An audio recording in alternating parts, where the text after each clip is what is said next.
அநாகரீகமாக பேசினாரா, நடந்து கொண்டாரா, இது உண்மையா இல்லையா? நான் என்னோட எக்ஸ் வலைதளத்துல பலமுறை போட்டிருக்கேன். ஏன்னா ஈவே ராமசாமி நாயக்கர் தேச துரோகி, பட்டியல் சமுதாயத்திற்கு எதிரானவர்,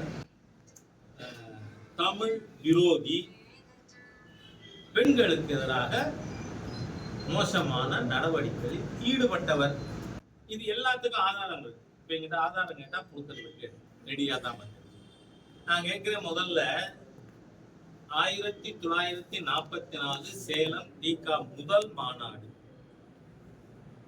அந்த மாநாட்டுல என்ன தீர்மானம் போட்டீங்க?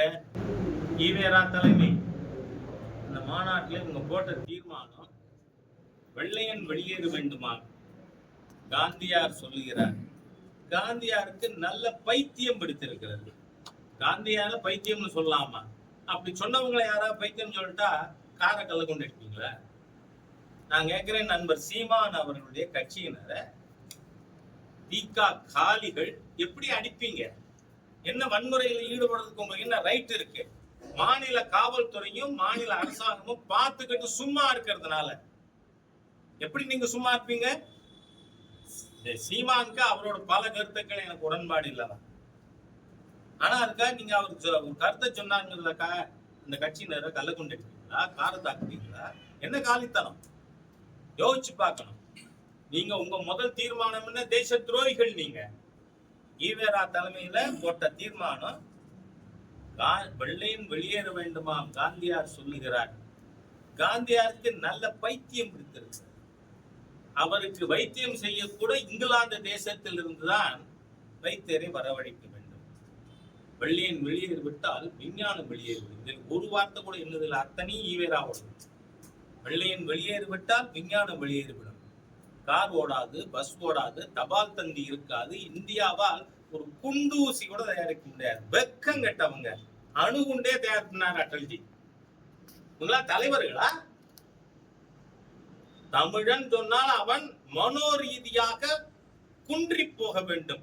அவன் அசிங்கப்படுத்தணும், தமிழ் மொழியை கேவலப்படுத்தணுங்கிறதுக்காகவே வாழ்ந்து மறைந்த ஒரு நபர் ஈவேரா. அதுக்கு அடுத்து என்ன சொல்றீங்க? அந்த தீர்மானத்துல வெள்ளையன் இந்தியாவை விட்டு வெளியேறும். ஏன்னா அப்பதான் வெள்ளையனை வெளியேறிய 42ல இந்த காங்கிரஸ் அழைப்பு விட்டுருந்தது. அப்படியே வெளியேறுவதாக இருந்தால் லண்டனில் இருந்து கொண்டாவது சென்னை ராஜதானியை ஆள வேண்டும் என்ற தீர்மானம் விட்ட தேச விரோதிகள் ஈவேராவும் தீகாவினரும் இல்லைன்னு சொல்வீங்களா? ஆதாரம் இருக்கு அவங்க தீர்மானம். ஏன்னா அந்த தீர்மானம் போட்டதை வெர்பாட்டிம் அந்த தீர்மானத்தை மவுண்ட் ரோட்ல இருக்கக்கூடிய ஒரு ஆங்கில பத்திரிகை பிரசுரித்ததுங்கிறதுக்காக இப்ப எப்படி சீமான் மீது தாக்குதல் நடக்குதோ, நாம் தமிழர் கட்சியின் மீது தாக்குதல் நடக்குதோ, அது போல அந்த பத்திரிகையை தாக்கியவர்கள் திராவிட கழக காலிகள். சரி, அதுக்கடுத்து ஈவேரா என்ன சொல்றார்? 47 ஆகஸ்ட் 15 இந்தியாவுக்கு சுதந்திரம் கிடைக்கும். ஈவேரா என்ன சொன்னார்? இது துக்க நாள். ஆகவே தமிழகத்துல எல்லாரும் தங்கள் வீட்டில் கருப்பு கொடியேற்றுங்கள். இந்த தேச துரோகின்னு சொன்னா தப்பா போயிடுமா? ஆதாரம் இருக்கு. சரி, நீங்க எல்லாமே என்ன பொய் பித்தலாட்டம், இதை அடிப்படையாக வைத்து கட்டமைத்திருக்கிறார்கள் ஈவேரான்னு ஒரு நபர். அது இன்னைக்கு சில்லா ஆகிக்கொண்டது. மக்கள் நீங்கள் கட்டமைத்த விஷயங்களை நம்ப தயாராக இல்லை.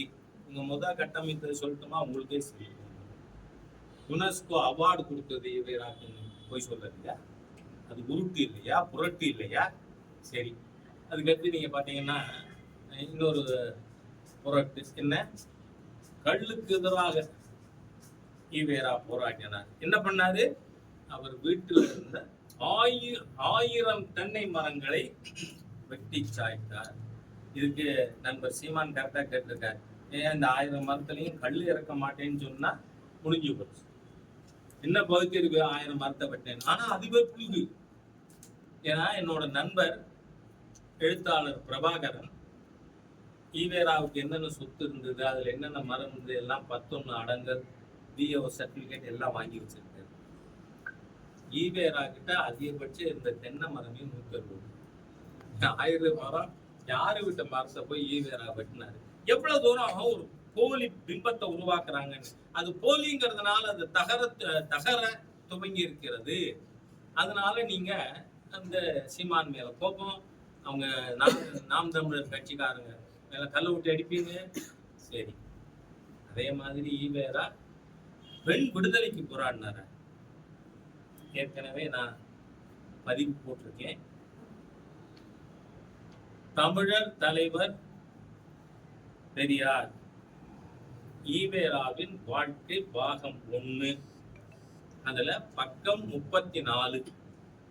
ஆதாரம் கொடுக்கணும்ல, இல்லைன்னா நம்ம மேல வழக்கு போட்டுவாங்க, நம்ம மேல கம்ப்ளைண்ட் பண்ணுவான் திமுக. பக்கம் 34 முதல் பேரா. அதுல சாமி சிதம்பரனாங்கிற not a critic but disciple of EVR அவர் எழுதியிருக்கார். ஈவேரா தினந்தோறும் விலைமாதர் வீடு புகுந்து வருவார். விலைமாதர் வீட்டுக்கு நண்பர்களோடு போவார். சமஷ்டி சம்போகம். விலைமாதர் வீட்டுக்கு நண்பர்களோடு போவார். காவிரி ஆற்றங்கரையில் விலைமாதர்களோடும் நண்பர்களோடும் கூத்தடிப்பார். ஒரு வார்த்தை கூட என் வார்த்தை இல்லை நண்பர்களே. ஆமா, நீங்க எல்லாரும் இந்த படித்தவர்கள், ஜேர்னலிஸ்ட், விஷயம் தெரிஞ்சவங்க, ஏற்கனவே நீங்களே பிரசுரிச்ச புஸ்தகம், அந்த புஸ்தகத்துல இருக்கிறத சொன்னா அது டிஃபமேட்டரி ஆகாது. அதில் விலைமாதர்களோடு கூத்தடிப்பார். எதுல? காவிரி ஆற்றங்கரையில். நான் கேட்கிறேன், eating and mating in public, is it not an act of an animal? பொது வழியில சாப்பிடுறதும் உடலுறவு கொள்றதும் விலங்குகள் செய்யற வேலை. அந்த விலங்குகளின் வேலையை செஞ்சிருந்தவரை பெரியார்னு சொல்லுவீங்களா? அடுத்து சொல்ற, அதுதான் பெண் அடிமையின் உச்சம்ங்கிறேன் நான். தன் நண்பர்களுக்கும் விலைமாதர்களோடு கூத்தடிக்கும் பொழுது வீட்டிலிருந்து உணவு சமைத்து அனுப்ப வேண்டும். யார் அனுப்புறது? அவருடைய மனைவி நாகம்மையார். புஸ்தகத்தில் இட்ஸ் நாட் மை வேர்ட்ஸ். மனைவி நாகம்மையார் உணவு சமைத்து அனுப்பணும். நான் கேட்கிறேன், இவர் விலைமாதர்களோடு கும்மாளம் அடிக்க மனைவியை சமைச்சு அனுப்ப சொன்னா அது பெண் அடிமைத்தனமா, பெண் விடுதலையா? யோசிப்போம். நமக்கு பகுத்தறிவு இருக்குல்ல, டீக்காக்காரங்களுக்கு பகுத்தறிவு எல்லாம் கிடையாது, அடிப்படை அறிவே கிடையாது. ஏன் தெரியுமா? அதுவும் எந்த பிள்ளைங்க. காரைக்குடியிலே நான் ஈவேரா பேச கேட்டிருக்கேன், உனக்கு முட்டா பசங்க தான் போகணும். உடனே எதிர்த்தாப்பு இருக்க அத்தனை முட்டா பயிர்களும் கை தட்டு. அவர் சொல்லியிருக்கார், முட்டா பசங்க தான் போகணும். நாகம்மை மனைவியை நீங்க விலைமாதர்களோடு கூத்தடிக்கிறதுக்கு, அது சாமி சிதம்பரனார் பார்த்த கூத்தடிக்கிறதுக்கு, அதுக்கு சாப்பாடு சமைச்சான்னு சொல்றாங்க. சரி, ஈவேரா யாருன்னு நான் சொன்னா கோவப்படுவாங்க டீக்காக. அதுவே ஜவஹர்லால் நேரு சொன்னா, அப்ப அன்னைக்கு பிரதமரா இருந்தவர், காங்கிரஸ் மட்டும். அவர் ஜவஹர்லால் நேரு அன்றைய பிரதமர், அன்றைய முதலமைச்சர் பெருந்தலைவர் காமராஜர் அவர்களுக்கு எழுதிய கடிதம்.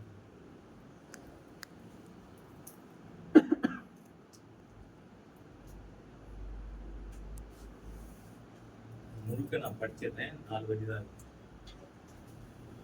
மை டியர் காமராஜ், நியூ டெல்லி, தேதி November 5, 1957. I am much distressed by the anti-Brahmin campaign continuously carried on by E.V. Ramasamy Naicker. I wrote to you, I think, about this some time ago, and I was told that this matter was under consideration. I find that Ramasamy Naicker is going on saying the same thing again and calling upon people at the right time to start stabbing and killing. What he says can only be said by a criminal or a lunatic. இந்த criminal வார்த்தை, lunatic எல்லாம் யாரோடது? திரு ஜவஹர்லால் நேருவோடது. நான் சொல்லல, திக காரங்களுக்கு திமுக காரங்களுக்கு சொல்றேன், நீ கம்ப்ளைண்ட்ல யார் பேர் கொடுக்கணும்? ஜவஹர்லால் நேரு. அவர் மேல கேஸ் போடு, முடிஞ்சா புடிச்சுன்னு வா. என்ன, I do not know him adequately to be able to decide what he is. அவரை பத்தி அதிகமா எனக்கு தெரியாது, அதனால அவர் யாருன்னு சொல்ல முடியல. I do not but one thing is clear to me, that this kind of thing has a very demoralizing effect on the country. All the anti-social and criminal elements imagine that they can act in this way also. I suggest therefore to you that there should be no delay in dealing with such matter. அந்த மாதிரி ஈவேரா பேசின விஷயம் முடிவெடுக்க நம்ம காலதாமதம் செய்யக்கூடாது. அதனால let him be put in a lunatic asylum and his perverted mind treated there. அதனால ஈவேராவை பைத்தியக்கார ஆஸ்பத்திரியில சேர்த்து அவரோட வக்ர புத்திக்கு அங்க நீங்க சிகிச்சை அளிக்க வேண்டும். இது அத்தனையும் யார் பேசி இருக்கிறது? ஜவஹர்லால் நேரு, நாட் ஹெச் ராஜா. என்ன, I do not understand anyone telling me that the law does not allow us to take action unless actual killing takes place. The law is often very foolish, but it is not quite so foolish as to permit a campaign of incitement to murder. கொலை செய்யறதுக்கு தூண்டுவது தவறுன்னு ஏன் சொன்னார் ஜவஹர்லால் நேரு? அந்த கடிதம் November 5, 1957, தஞ்சாவூர்ல November 4, 1957ல EVR என்ன பேசுறாரு? தமிழ் பிராமணர்கள் 1000 பேரையாவது நாம் கொல்ல வேண்டும். இந்த மாதிரி கொலகார புத்தி இருக்கிற நபர்கள், இவர் என்ன சித்தாந்தவாதியா? இவருக்கு சித்தாந்தங்கள் ஏதாவது இருக்கா? யோசிச்சு பார்க்கணும். அது என்ன? அதுவும் ஈவேரா சொல்றாரு.